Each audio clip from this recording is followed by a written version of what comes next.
നമസ്കാരം, JB ജംഗ്ഷനിലേക്ക് സ്വാഗതം. വളരെ സവിശേഷതയുള്ള ഒരു വ്യക്തിയാണ് നമ്മോടൊപ്പം ഈ എപ്പിസോഡിലുള്ളത്. മറ്റാരുമല്ല, CPIMന്റെ പുതിയ ജനറൽ സെക്രട്ടറി ശ്രീ സീതാറാം യെച്ചൂരി. നമസ്കാരം. മലയാളം മനസ്സിലായോ? മറിയില്ലേ, എൻ്റെ മാതൃഭാഷ തെലുങ്കാണ്. But I have seen you speaking Malayalam bit. I like this. I pick up something, yes. I speak a little. Because actually I have been interacting with you, since 87. That's right. We never could speak anything secretly in Malayalam when you are around. That's true. And many people say, why have you not learned Malayalam? I say, I understand Malayalam, but I don't want you to know that I understand Malayalam. In which case, the whole advantage of knowing the language is gone. But I do. Everybody from Kerala says that, you see, sometimes you speak better Malayalam in a good diction than an average Malayali. Well, that's, I suppose, because Malayalam is also very Sanskritized, and so is Telugu. And the Dravidian influence of Tamil, because I know Tamil also, and the Sanskrit influence of Telugu, Malayalam, that I think that combination can give you a distinction between the pronunciations of the same word sometimes, between the different parts of India and the different dialects we use in the states itself. So maybe Telugu is closer to some parts of the areas in Kerala which are traditional Malayalam, culturally and from terms of literature. So one of your ardent followers in CPIM, he said I should make you to speak at least one word or one sentence in Malayalam. Well, sentence I can only say is പ്രിയപ്പെട്ട സഖാക്കളെ സുഹൃത്തുക്കളെ, എൻ്റെ മാതൃഭാഷ തെലുങ്കാണ്. அதுக்கு தான் நான் மலையாளம் எனக்கு மறையில, அதுக்கு தான் நான் இங்கிலீஷில் சம்சாரிக்கிறேன். It's quite good. It has come better. Is it okay? Yeah, it is okay. Comrade Sitaram, actually, I have garnered a lot of questions from the party men, fellow travelers, laymen, and those people who are curious about the politics of CPIM actually. So I will be putting across those questions, which are not necessarily my questions, but their questions. Very good. See, and in the beginning, I should convey the greetings and best wishes of Kerala, Kairali. Thank you very much. But I think this is a very big responsibility at a very difficult period in the history of our party. So I can only say that I'll try and do my best in discharging these responsibilities, but I'm sure that the objective situation being what it is in our country, the CPIM, if it's able to improve its subjective conditions in terms of its capacities to intervene in this objective situation, not only can it grow, but I don't think there's any other alternative before the toiling people of India, which is our majority. Comrade Sitaram, actually the enthusiasm, I would say even euphoria which was created, after elevation to the post of General Secretary, that's a mounting responsibility on your shoulder actually. It is. It enhances the responsibility. Yeah, so much of hope. It is, and even I'm surprised at the sort of response that is coming, but which only means, I'm actually a little scared because they think that like a magician, I'll pull something out of the hat.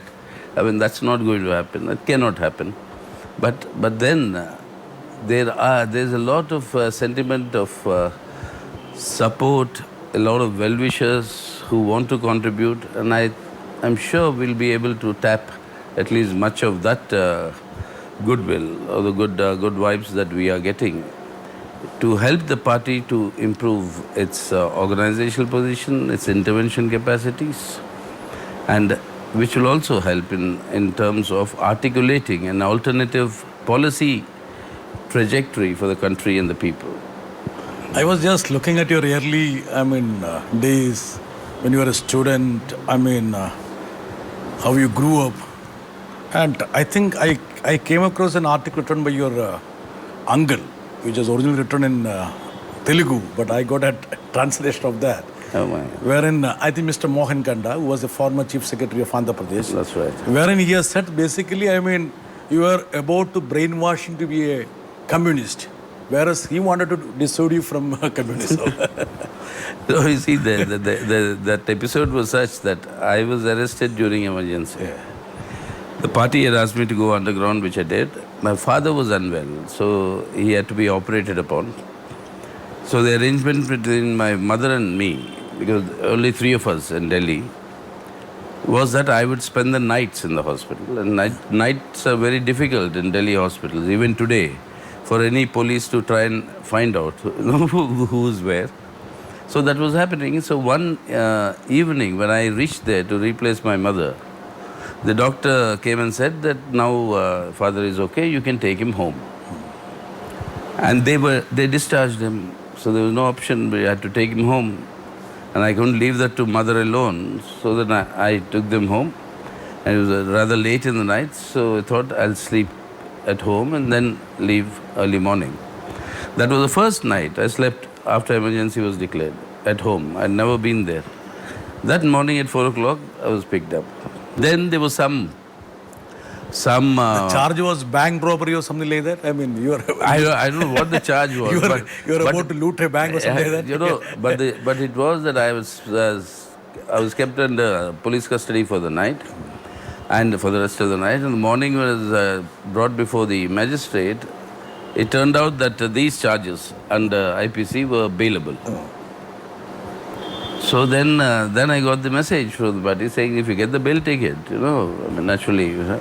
So take it and go underground for some time. So I took the bail and then vanished because that was the decision. And in that vanishing part of it, my parents thought that it's better that I go and spend time with my uncle, who was then a serving IAS officer. Yeah. So he was in one of the districts in Andhra, that is Kurnool at that moment. So he said, you spend the time with them. Then their hope was that he will convince me to leave my politics and join the IAS. Whereas you were, converting to communism. And then after, I think, 3 weeks or nearly a month, and that I remember was the December of 75, beginning of 76, the emergency withdrawal was nowhere in sight. Party had come to the conclusion that it's a long haul. We have to fight underground and for the restoration of democracy. At that time, nearly a month later, he called my father one day and said that you please take him back. Otherwise, the danger is that instead of my converting him, I will resign. I'll resign my job and join him in the movement. So I said, this is a danger, so you better take him away. I think he has, vivid memory about those days. He's recollecting those moments, actually. Must be. He was also young. He was also a very idealistic IAS officer, my uncle. And then we grew up together. You see, the age difference between us was only 7 years. Okay. Your mother was elder to him, actually. Yeah, very elder to him. My mother was very elder to him. And I was brought up by my grandmother because my father was in a very, very volatile, transferable Again, job. I think grandmother also approached many people, including former Prime Minister, late P.V. Narasimha Rao, wherein she went and requested P.V. Narasimha Rao try to dissuade you from politics. Yeah. This was before Mr. P.V. Narasimha Rao became the Prime Minister. Prime Minister, yeah. This was when he was a cabinet minister here in Delhi. So she went and complained to him saying that my son has become a communist, you please do something. So then P.V. Narasimha Rao, apparently, this is what she says, and I was also surprised. And he said, don't do anything. India requires educated youngsters to come into politics, whatever be his political inclination, but don't dissuade him from politics. My grandmother came back very disappointed. Naturally. She would have expected a Congress leader to, obviously toe her line. Obviously, yes. Yeah. Because the Congress and communists were at loggerheads, they continue to be at loggerheads. So she was expecting some sympathy from that side. On the contrary, she got this sort of an advice. And I think she approached Comrade P. Sundarai also, and she got a rude jolt there, actually. Again, because my grandfather was a judge of the first bench of the Andhra Pradesh High Court.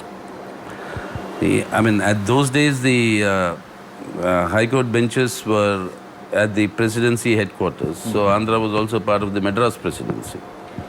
But I was born in 52 in Madras, the General Hospital in Madras. 54, the Andhra bench was constituted within the Madras presidency at Guntur. Okay. So he moved as a judge to Guntur. Then in 56, the full state was formed, and our state of Andhra Pradesh. In 56, the bench shifted to Hyderabad. So I shifted with him. So we were brought up there, and this uncle that we were talking about was only 7 years old. I mean, 7 years older to me. So that we were virtually almost pals, actually, friends. So we virtually grew up together, and then that atmosphere was not really like a large undivided family, but it was like the grandparents looking after. So that was also an advantage, because all these cousins you used to meet every year, now we are hardly, I mean, most of them are. I don't think you'll have a time hardly to meet them. No, but really, very sad. But many You of must them. be missing those days actually now, Comrade Sida. Many days, yeah. The past is. Past is past. Past is past now, but all of them have contributed when you look back. I mean, that whole diversity. Many of them are today very renowned scientists in the US. Some of them are working in many Comrade P. parts. Sundaraya, I mean, I read somewhere that she was responding to your grandmother by saying that bring an intelligent, sharp, He was very clever. He was very clever. In retrospect, he was very clever. And because of, I told you about my grandfather, because that's why Sundaraya, Narasimha Rao, all these people were known to the family. And my grandmother's, the one we are talking about, my grandmother's father was also a freedom fighter. His statue is still there in Kakinada, if you are there. So she went to Sundaraya, and they were known as Sundaraya. Then she went one day and told him that, why have you taken my grandson away? He's a bright student. Leave her, actually. Bright student, so why have you taken him away? So he said, give me somebody else like your grandson. And then later, if you give me somebody else like your grandson, then I'll return him back to you. Then my grandmother came back. She was disappointed, but she was also very proud. A lot of people are, trying to learn from a various aristocratic middle class, not indulging in politics. How did Comrade Sitaram get into the vortex of politics? What was that provocation, inducement? Did anybody instigate you? What was that allurement which made you to, drift to politics? Well, there should be an epistemological break for that, actually. There's one aspect we must keep in mind. It sounds like a truism, You see, everybody is a product of his times, his or her times. The times in which we were growing up, that is the late 60s, early 70s, were a time of full of turmoil.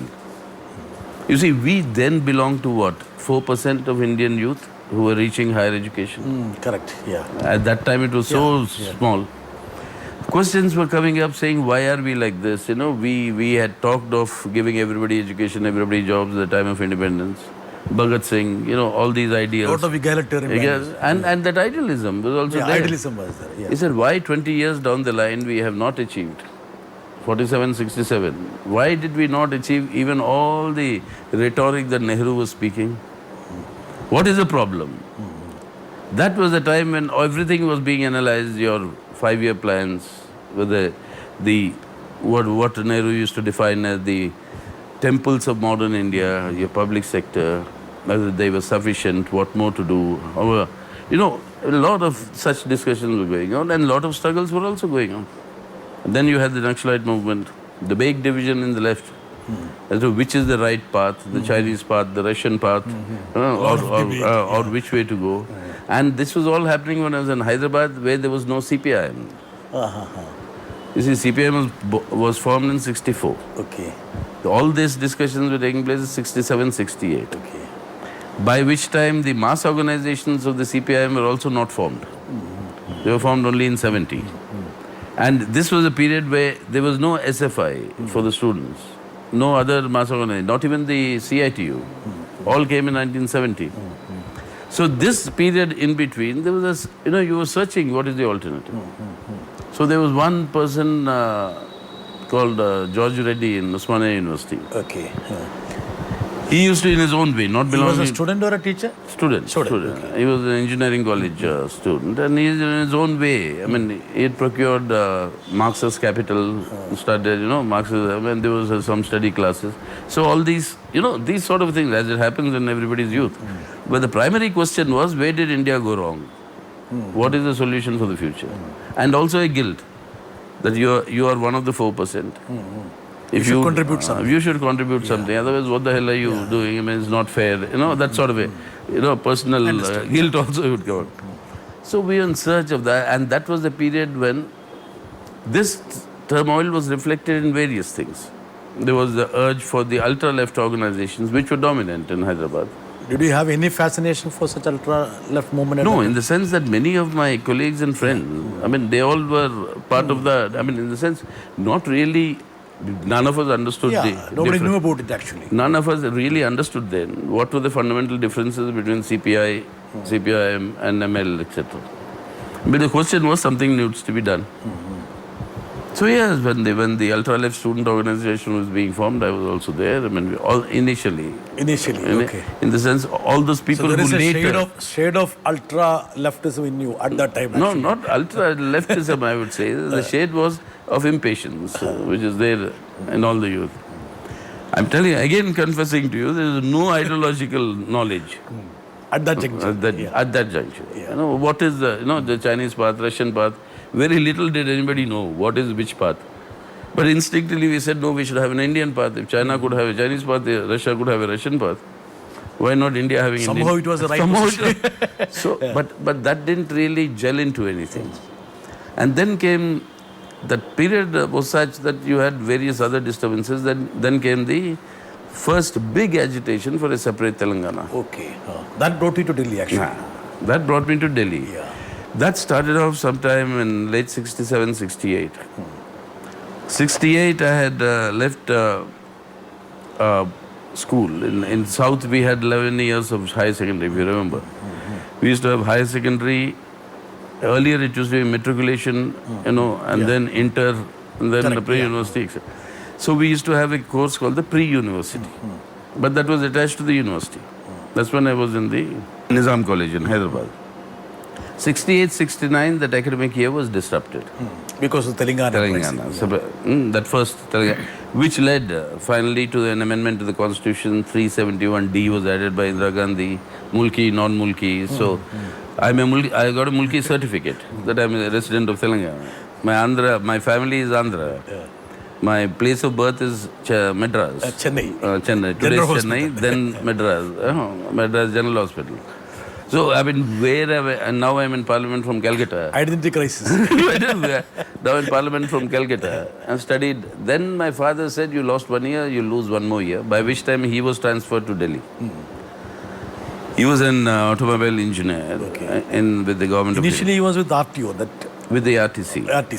He was, one of the key officers who nationalized the private bus transport when the Andhra state was born. So from there he had to move and organize the health transport organization in Delhi.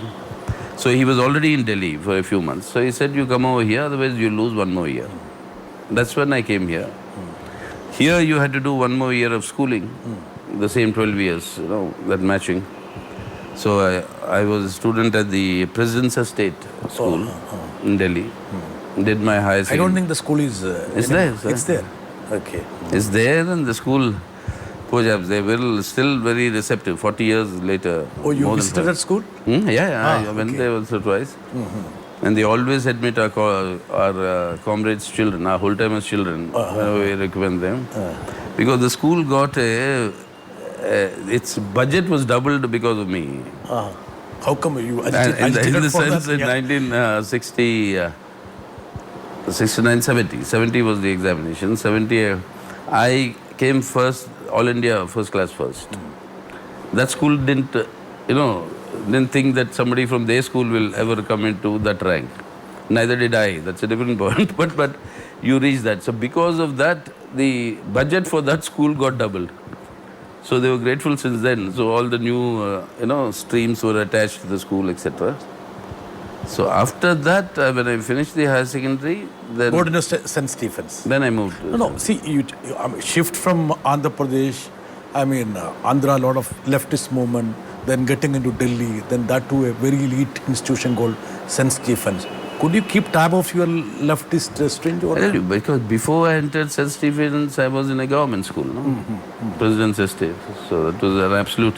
Same middle class, same this thing, same million. And from there I went into St. Stephen's, and for some time I was totally like fish out of water. Lost.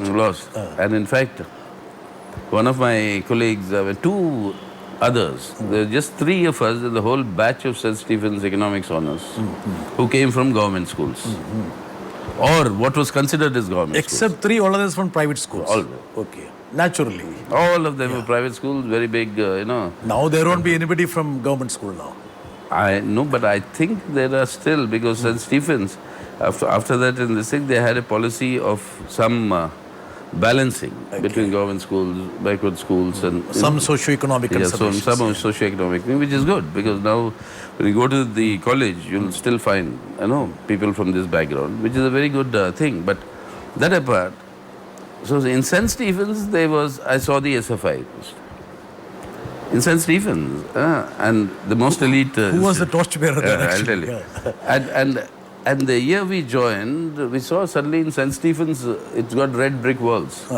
Red brick walls, all the ultra-left slogans. Chairman Mao is our chairman. You're surprised. I said, what is this? It looks like coming back to Hyderabad. And St. Stephen's, nobody thought, in this college they'll be there. And then I learned 11 students were expelled from the college, rusticated. Okay. While we were entering, they were being removed for this ultra-left activities. And Delhi University also, culturally, there were lots of student activities and plays on this churning that I was talking about. At that time, actually. At that time. They were very deep churning, the same churning, in a sense, that was taking place in Hyderabad, which we were talking about. Similar churning was here. Then I saw the posters of SFI saying, join SFI, what it stands for, etc. When we looked at it, then we found it was such a period of flux and turmoil. By the time I approached the then leaders, some of them are still with our movement, some of them are gone. Could be from Kerala or Andhra Pradesh or somewhere like that? No. Surprisingly, many were from North Indians. Northern belt. Yeah, okay. And I suddenly learned that of the SFI Delhi University Committee expelled the other half. Both expelled each other. So they took 2-3 years before we got the SFI back into action. But then it's only when I went to JNU was there an organized structure. That's where I joined the SFI. That is where the, change, drastic change happens to you. That's where it got some shape. My political, That was the formative years, actually, politically. Comrade Sita, actually, JNU, as a student leader, then JNU president, emergency, all those things. Actually, it would have molded you into a ardent communist or a leftist, something like that. Gave you a vision. The journey must have ended and you could have had a direction of politics, actually. Did it contribute that or rather? Of course it did. No, in fact, even St. Stephen's Delhi University, because you see, what was happening, this churning was going on. You were looking for answers. Then there was the intellectual, theoretical input that came. And we had, at those days, there were very brilliant teachers at St. Stephen's, and I joined Delhi University for 2 months. The Delhi School of Economics. And then what? The faculty was Amartya Sen, Sukumar Chakravarti, the doyens of Indian, all of them migrated to the West. All of them were in the faculty. But the problem with the D school then was that they just introduced classrooms of 150 to 200 students speaking with a microphone. Okay. That looked so alien. So the JNU started, so we shifted there. So there was also a contribution. For example, when I was in Stephens, that I first came across, and we had a teacher called Pankaj Ganguly, a Bengali, who married a Polish lady and got a Polish wife, lived in Poland under a very famous engineer who became very famous for his economic theories. He actually preceded John Maynard Keynes, giving the same theory, Michael Kelesky. He was his student. So a very brilliant mind, brilliant thing. He was our teacher, but then he spoke in an accent which was Polish and Bengali mixed together. Very difficult to understand. Very difficult. But somehow, over 6 months or so, we got used to it. But he was very bright in terms of, he just threw open ideas. And anyway, in a college like St. Stephen's, in all that background, I first came across a statement of Marx, which still is very important to me, which says that the principles of justice can never rise above the economic conditions of the time. Was it part of your syllabus or something like that? It was a course on economic systems. Okay, all right, okay. No, what were the economics? I mean, how important were the economic systems, socialism, capitalism, etc., So, and then all the theories connected with it. So it was a very stimulating intellectual exercise. So we went to get JNU, apart from this organized structure of having an SFI, which was just forming in JNU also. And, this intellectual stimulus that was provided by the then teachers. I mean, two of them who started teaching us and we were waiting for them to come and join are Prabhat and Utsa Patnaik. Okay. And the other two were very classical economists who have international repute, like Krishna Bharadwaj. She was my guide when I was doing my PhD. Very brave lady, courageous lady, who would, in defiance with the Vice Chancellor, would sign my scholarship forms, saying that my job is only to evaluate Sitaram on the basis of his academic work, not his political work. So she was... Did you ever attend the class actually there? Classes I did for my MA, but after that, because of your grade point average, if it was higher... Anyway, JNU has got that culture of... And if you are higher grade, you go direct PhD, where there is no classes required. So we were... So you skipped the MPhil and got into... MPhil, which in retrospect was the wrong thing, because if you had an MPhil, you were better qualified. Neither you got the PhD nor you... The MPhil. So in JNU, of course, this theoretical foundations of Marxism, along with the organized, structures of student activities, both combined to give shape to whatever. There was so much of romanticism attached to, JNU students' movement, in the sense, apart from politics, and there was I would say, an upsurge of students from every corner of the country. That gave you a different direction to the movement, isn't it? It did. But the initial stages, remember, JNU was also a very elitist university. Most of them were from there, and then we had a big fight in terms of changing the admissions policy. That socio-economic clause came. Exactly. Yeah. Some 3% reservations. No, we had, you see, it was a very unique formula, which the Supreme Court has apparently once upheld, saying that this is a very good way of combining the economic and social status. Out of the 100 points, let's say a student for admission, you give him 100 points, out of which 50 is for his previous background, 30 is for his previous background, and 50 for his written test and interview at the JNU. And the rest of the 20% was divided. 9 points for your social backwardness, 7 points for your economic backwardness, and 2 points for your backwardness of the area, district. That is, if you had to walk. Rural and urban. If you had to walk. And 2 for what we called then the first generation learner. He was the first person to reach this level of a post-graduation in the whole family. It's a very egalitarian measurement, actually. And there, if you belong to the scheduled caste background, you would get 9 points. If you belong to the OBC, you would get 6 points. So that way. It was nowhere in the country, actually. And if you had family income, your father's income was less than 500 rupees those days, then you would get all the 7 points in economic backwardness. Like that gradation, you would go around. So this system suddenly opened up JNU to both the country and to all sections of our population. Because 20 out of 100 is a big weightage. Yeah, the horizontal, vertical that way, infusion. And suddenly you had, we used to jokingly say the Utkal Express has arrived. That is how Orissa has come. Or we would say that the Bihar, a lot of students. Tufan Mail has arrived. So that is Bihar and UP would come. So, but it was a wonderful experience that you had suddenly an elite rural background, from people from backward India who never thought they could enter into such university correctly. But that in itself was a sort of a process of uniformization. And that really helped in the growth of the university. Various cross-sections and various backgrounds and various experiences were brought together. And therefore, whether it was subaltern studies, whether it's sociology, whether it's a question of economic history, why did the Green Revolution not expand beyond Punjab and, your rich areas of Haryana or the rice cultivation in Tanjore? People have done their PhDs in that, and from Bihar, saying that because of the feudal order that exists in Bihar and Orissa, the landlord will not allow you to, adopt technological advances. because that will liberate the peasant from the landlord. So all sorts of things. I mean, all these contributed together for the... It was a learning curve actually. Absolutely. And For the that- university and the students also. Absolutely. And that is what made JNU what it is. And today, if you look from diplomacy to journalism to IAS to IFS to IPS to anywhere, teaching. Yeah. I do recollect comments that, in fact, people like us also got into JNU because you were there as students actually. So that's why the slogan of study and struggle that we used to give then acquired a meaning.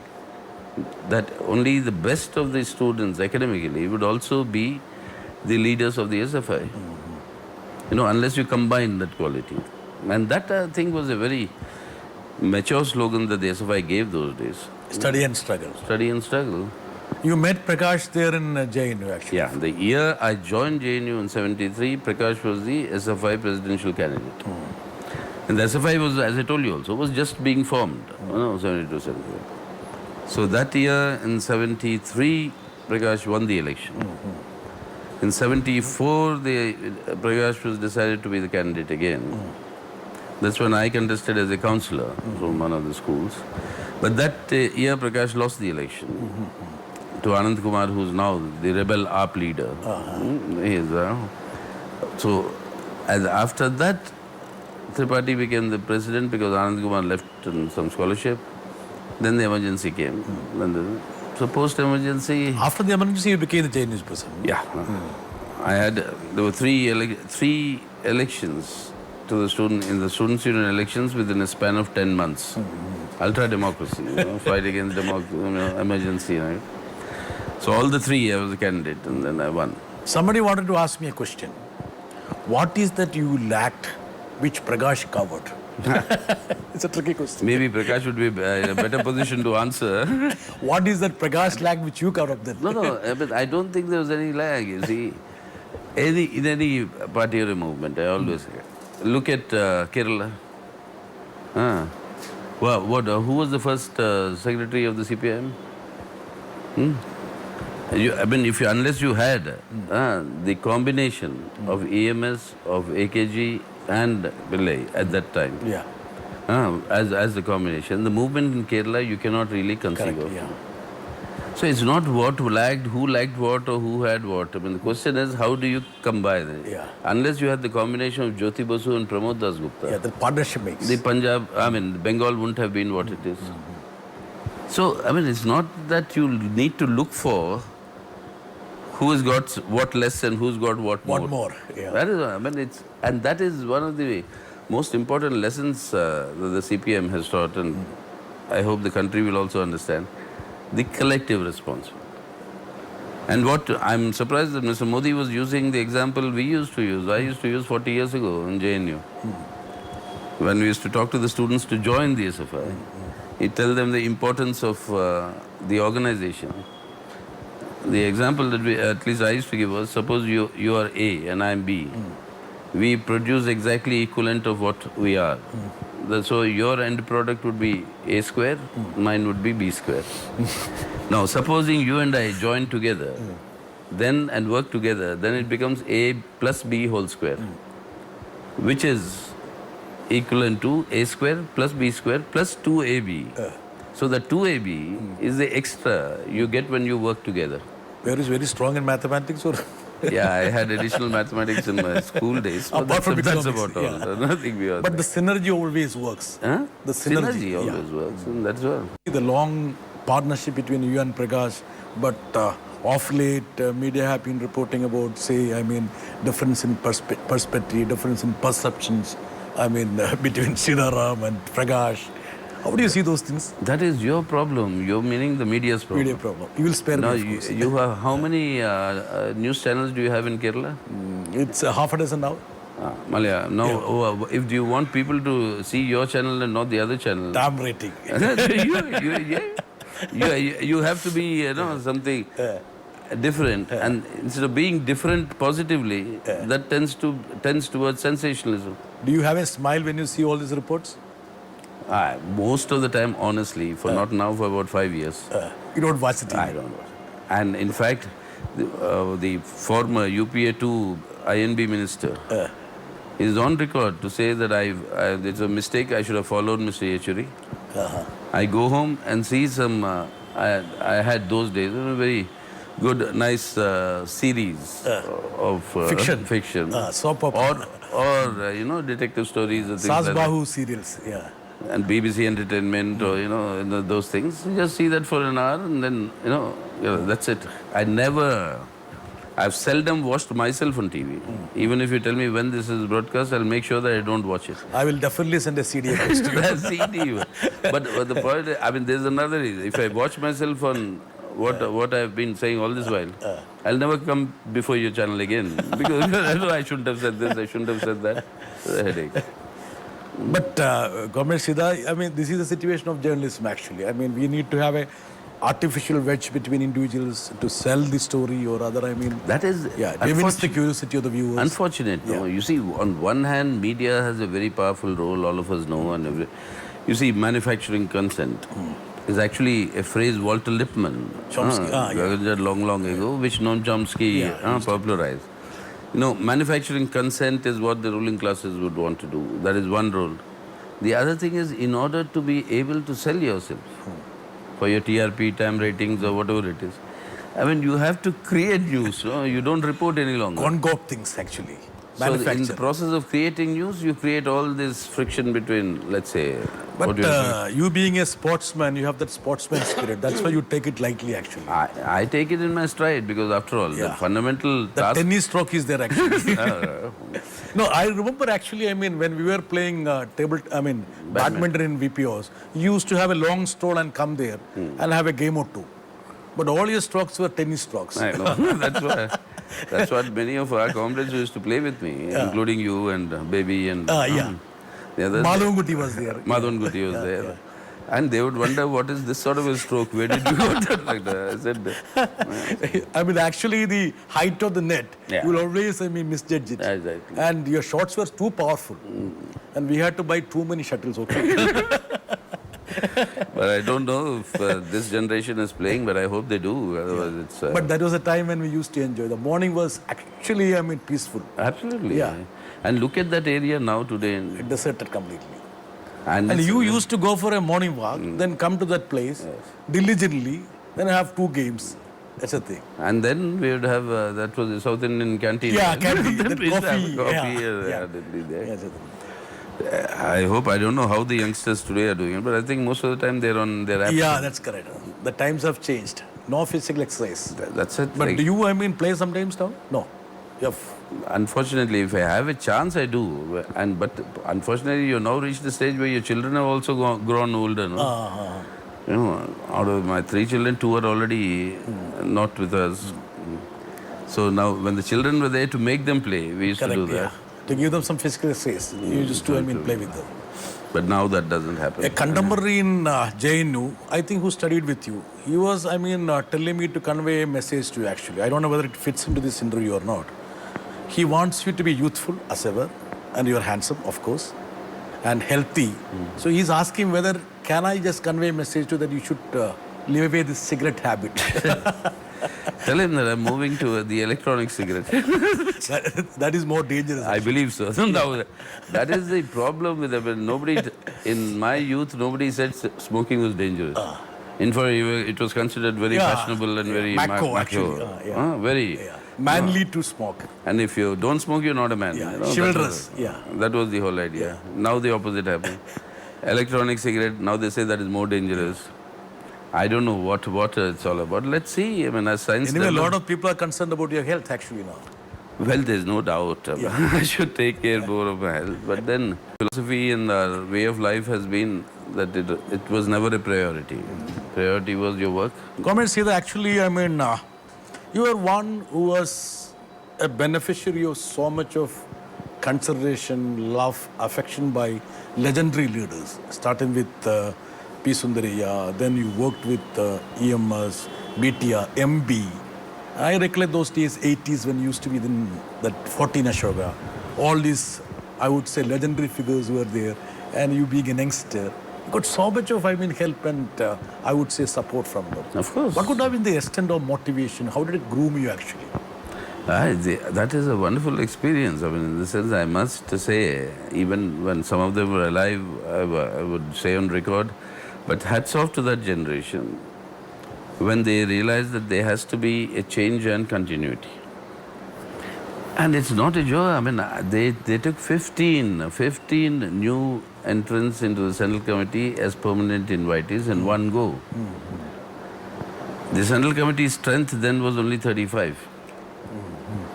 And that was the batch in which Prakash, myself, Buddhadev, Biman, Manik Sarkar, all of that you see now, I mean, all of us came in as permanent invitees. That was before Indira Gandhi was assassinated in 84. But since then, they were constantly, I mean, without my knowledge that they were nurturing you. Or In a very subtle way. A very subtle way and very methodical way. Give you a task, ask you to write something, then sit with you with a red pen, MB would do, and mark. Like a headmaster, diligently. Absolutely. I remember he was living there also. Exactly. He would be, and marking it, underlining it, saying, no, this is not correct, this should be like this, should be like that. Tremendous. I mean, they would do their homework also. I remember BTR throwing away one type thing. He said, for whom are you writing all this? It should be for the working class. Where is that? What is this? Why we don't want intellectual exercises or something of that sort. And EMS in his own style. I remember going to EMS, he's the General Secretary. I remember going when that CCPI notice came. It came as a notice. I'm sorry, CCPI Central Committee Permanent Invitee. That was what we were called. And it was never informed to us earlier. It was suddenly given as a decision of the Politburo and printed in the PD. And I got a cyclo-styled notice with Deshraj Chadda. Then he sent it. So I said, what is this? And I went to EMS in 14 Sugar Road in his room. And we, after all, General Secretary, we were only student leaders. So with a great deal of hesitation, I said, Comrade EMS, I don't think this is correct. He was writing something. He just looked up and said, what? This decision of yours to take me into the, as a permanent invite Central Committee. He said, why? You were the president of SFA at that time? President of Yeah, SFA. correct, yeah. And he said, why? I said, various reasons, but I don't think I qualify to be a Central Committee man. So, and I remember EMS, only he can do it. Later in life, very How did he respond actually? very nonchalantly, he put his pen, whatever he's writing with there, and looked at me in his own way. And all of us who know EMS, all of us know, in his own way, collecting his thoughts to control his stammer, and all this thing. He said, you've been in the party long enough to know that CPM functions on the principle of democratic centralism. This is the decision of the higher committee. As a party member, you have no option but to accept that decision. If you don't agree with that decision, there is no other option. You have to leave the party. That's all. That's all. And then he went back to his writing.